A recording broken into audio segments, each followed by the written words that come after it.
Hello, my name is Jeff Rolka. I want to thank you for checking out my video. I've recently been doing a lot of videos on falsetto and head voice and all these different things that we do as vocalists, and I thought it would be helpful to have a brief explanation of the differences between the ranges of our voice and how the actual voice operates in those ranges.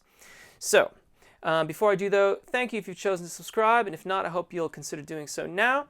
And do consider, if you want help putting all these videos into a useful format, there's more than 400 videos on my channel now, head over to jeffrolka.com and sign up for the email list because I'm soon to release my guide to my YouTube channel.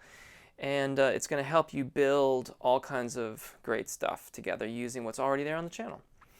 Okay, head voice. Used by a lot of different vocal disciplines often means different things. To understand head voice, it's helpful to understand thyroarytenoid dominant singing versus cricothyroid dominant singing. Thyroarytenoid dominant singing is chest voice. And when that muscle group, sometimes also called the vocalis muscle, is more heavily active in tone production, you get that chesty sound. As we move higher into our range, if we're going to make a smooth transition through the secondo passaggio is the break, then we have to blend that thyroarytenoid dominance with cricothyroid dominance.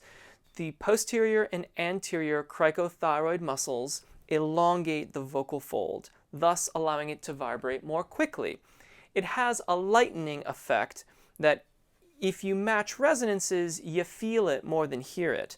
So, now knowing when to do this is where understanding one's vocal range can be very, very helpful. So I'm a tenor, so I know that starting around middle C, give or take, is where I'm going to start feeling myself transitioning into the zona di passaggio, and that's where that lightening comes into play. Here in A major, as I move towards that E, I know I'm getting very close to my secondo passaggio, my break. Lightening the thyroarytenoid muscle and allowing the cricothyroid muscles to elongate the vocal fold is going to help me make a smooth transition as I get closer.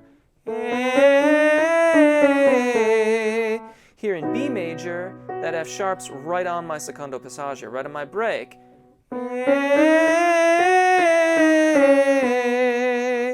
And now in D flat, with the G sharp as the high note here, my break, or secondo passaggio, is right in the middle of this. So I'm going to consciously allow that lightening to occur so that the elongation of the vocal fold can occur, and I smoothly transition from thyroarytenoid, or chest voice, to cricothyroid, or head voice.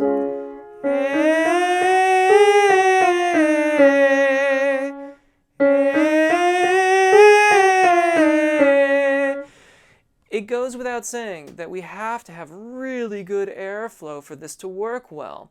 If we don't have good airflow, the vocal fold is going to try to give you the pitch that you are asking from it. And that is going to include more vocal fold engagement, more tension around the larynx. That will squeeze out a few extra notes, but when you start moving past your head voice into your falsetto range, then it becomes quite an issue. Now, falsetto for the tenor male vocalist is going to start somewhere around B flat 4, C5.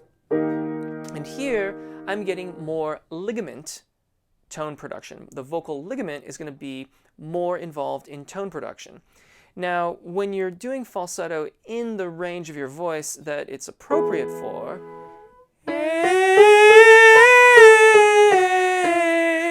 it doesn't come out as airy as we'd expect it to. Here, if I allow my voice to go onto the ligament,